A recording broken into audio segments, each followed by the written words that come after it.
Y a-t-il un lien avec Jean Lesage, vous allez vous demander, le père de la Révolution tranquille au Québec? Eh oui, c'était mon oncle, le frère de mon père.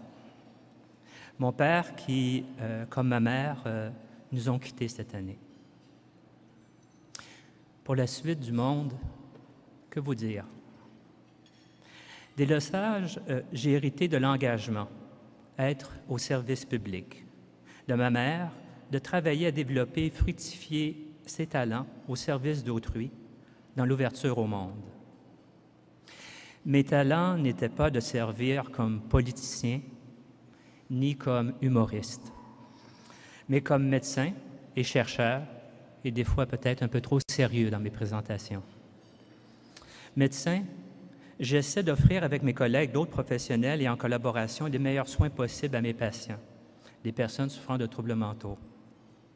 La recherche, pour laquelle je suis allé chercher formation en Angleterre, en Italie, au Canada, à Harvard, porte sur la recherche sur les services et la santé des populations, les dimensions socioculturelles.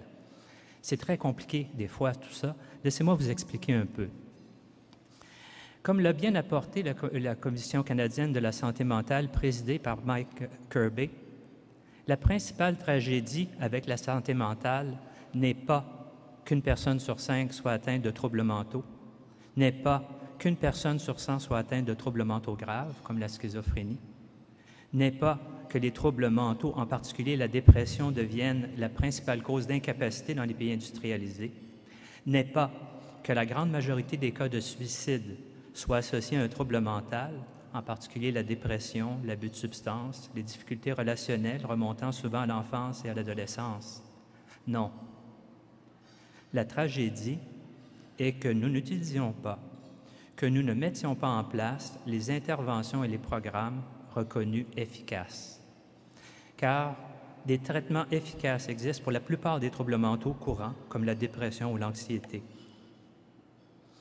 Il existe un fossé entre, d'une part, les promesses de la recherche fondamentale des neurosciences, l'efficacité des interventions et programmes démontrés en santé mentale et toxicomanie par la recherche clinique, et d'autre part, leur adoption et leur application efficiente par nos systèmes de santé et services sociaux, par les milieux de travail, par l'école, par notre société civile. Et c'est cela que la recherche sur les services cherche à éclairer en collaboration avec les milieux cliniques et les milieux de décision locaux, régionaux et nationaux. Maintenant, la recherche sur la santé des populations, les déterminants socioculturels, c'est quoi tout cela? On reconnaît 4 grands déterminants de la santé et des maladies. La génétique, l'environnement, et surtout celui social, politique et culturel, les habitudes de vie et les services sociaux et de santé. Prenons le suicide.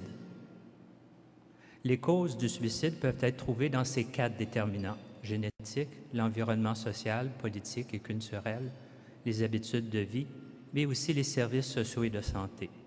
Et concernant ces derniers, des stratégies populationnelles d'accroître le traitement des troubles mentaux courants se sont avérées efficaces à réduire les taux de suicide de 25 % dans 2 études faites par l'US Air Force et également à Nuremberg, en Allemagne. Nous devons apprendre.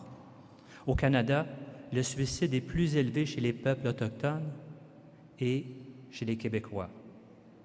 Le tiers des suicides canadiens surviennent au Québec. Si le Québec avait eu le même taux de suicide au cours des dernières années que la moyenne canadienne, ce serait 250 morts de moins par année. S'il y avait eu le même taux que l'Ontario, ce serait 500 morts de moins par année. Cela est une tragédie nationale. Mon peuple souffre. Et si les nouvelles ne sont pas si mauvaises, car le taux de suicide a diminué de 20 % au Québec depuis la fin des années 90, le taux demeure tout de même le double de celui de l'Ontario. La santé publique dans ce pays ne s'en préoccupe pas vraiment ou ne sait pas comment expliquer pour renforcer les actions de prévention. Et je suggère qu'une meilleure gestion thérapeutique, le dépistage et le traitement des troubles mentaux et des toxicomanies pour aider à prévenir le suicide. Et comme médecin et parti d'un peuple qui souffre, je lance un appel à vous tous, public, décideurs, politiques, chercheurs, pour agir, pour que dans 10 ans, nous ayons abaissé le taux de suicide au Québec au niveau national. Et ce sera là la mesure du succès d'une stratégie nationale de la santé mentale au Canada.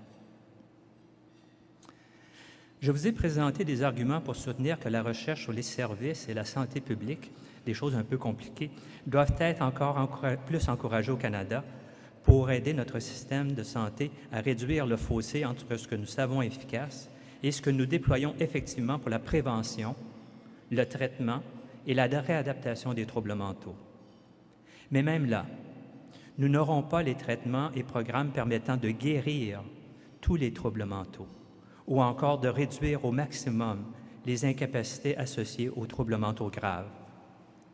Nous avons aussi besoin d'accroître la recherche en neurosciences qui nous ouvrira de nouvelles promesses pour les prochaines décennies et aussi la recherche clinique pour qu'elle développe dans les prochaines années de nouvelles interventions plus efficaces.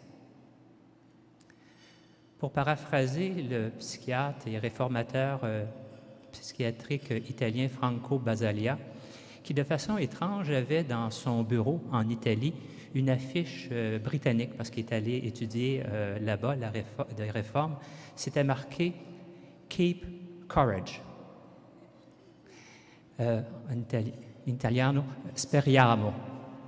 Et je vous dirai, gardons espoir. Merci beaucoup.